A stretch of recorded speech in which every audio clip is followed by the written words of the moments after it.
我買啲嘢俾你食啊，你想食咩？雞蛋仔、碗仔翅、紅豆冰、楊枝甘露。好啊。相信呢4款香港小食，身為香港人嘅你一定食過。但係你除咗對佢哋嘅味道熟悉之外，你又知唔知道佢哋係幾時出現喺我哋生活裏面嘅呢？歡迎大家嚟到行雲雜記，呢個 channel 會分享關於東方歷史文化藝術嘅大小事，唔想錯過就記得訂閱我哋啦。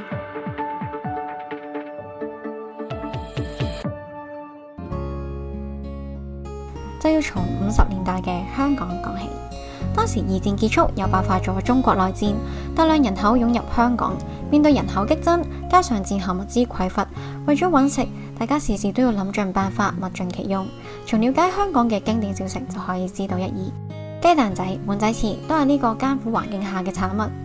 爛咗嘅雞蛋冇辦法順利出售，掉咗又覺得可惜，畢竟生活艱難。大家都係慳得就慳，於是士多店嘅老闆就利用呢啲雞蛋加入牛奶、麵粉、牛油、砂糖等等嘅食材，混合咗之後，將佢焗成外脆內軟嘅街頭小食售賣。後嚟有人設計出雞蛋形狀嘅模具，於是就被命名為雞蛋仔。而凡是分秒必爭嘅香港人，為咗食到即叫即做嘅雞蛋仔，都願意乖乖咁等上幾分鐘。而碗仔翅亦都係香港街頭小食嘅代表之一。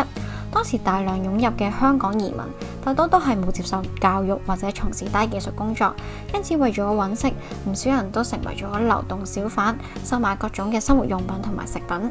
而其中就有小販到酒樓收集剩低嘅翅頭翅尾，再加入冬菇、木耳、肉絲、生粉等等，煮成好似高級酒家嘅魚翅羹，一碗一碗咁樣賣，令到草根階層都可以一嘗魚翅嘅滋味。而碗仔翅大受歡迎，引得同行都紛紛仿效，但係真魚翅供應有限，有人就嘗試用粉絲取代，仿翅成本更加低，價格更加親民，所以依舊獲得到大批食客嘅捧場。所以即使今日大家已經生活富裕，食得起魚翅撈飯，又明知有味精唔健康，但都會願意走到街邊買一碗熱辣辣嘅碗仔翅，只係為咗回味嗰個時代嘅情懷。而代表香港舊情懷嘅，仲有一杯透心涼嘅紅豆冰。紅豆沙配上淡奶同碎冰，飲一啖消暑又滿足。冇冷氣嘅香港夏天真係諗都覺得難頂。頂唔順嘅呢，仲有喺香港嘅英國殖民。但係喺1870年之前，香港嘅冰都係由外地，例如係美國或者加拿大船運到香港嘅，然之後存放喺冰庫，位置就喺而家嘅中環雪廠街。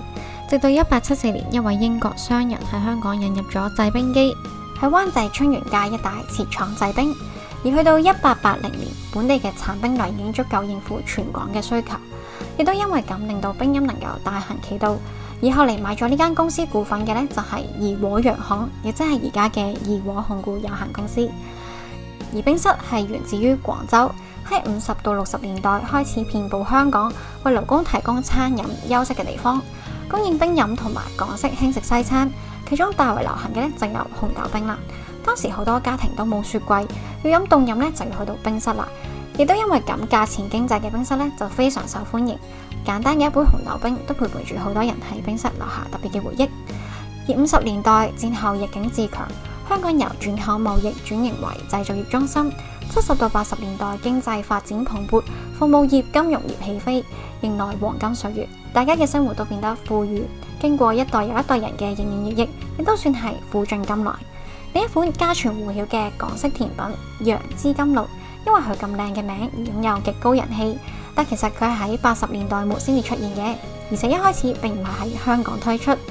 研發呢款甜品嘅呢係利苑酒家，喺1987年利苑要喺新加坡開設分店，於是改良咗西米露加入芒果柚子肉，成為一道新嘅甜品。而佢個名點解會由平凡嘅芒果西米露變成楊枝甘露呢？係因為利苑嘅總監喺睇書嘅時候讀到一篇故事，觀音菩薩用手裏面插住楊柳嘅寶瓶，拯救咗旱區災民，普渡眾生。佢覺得呢個寓意好好，而且呢款甜品又能夠喺夏天為大家消暑解熱，就好似觀音用楊柳枝灑下嘅甘露咁，令人神清氣爽。於是就改名為楊枝甘露啦。而家楊枝甘露已經成為港式甜品店嘅必備糖水，淡淡濃郁嘅芒果係飯後甜品嘅不二之選啦。揾食從來都唔容易，辛辛苦苦為嘅係生活，為嘅係日常美食嘅滿足。飲飽食醉之後，又再努力拼搏，勇敢面對所有嘅難關。如果你中意今集嘅內容，想請你幫忙讚好同分享呢條影片，亦都歡迎留言分享你嘅睇法。如果你對東方藝術文化歷史嘅內容有興趣，就記得訂閱我哋呢個 channel。下一集繼續同大家一齊睇文物、聽故事，不見不散。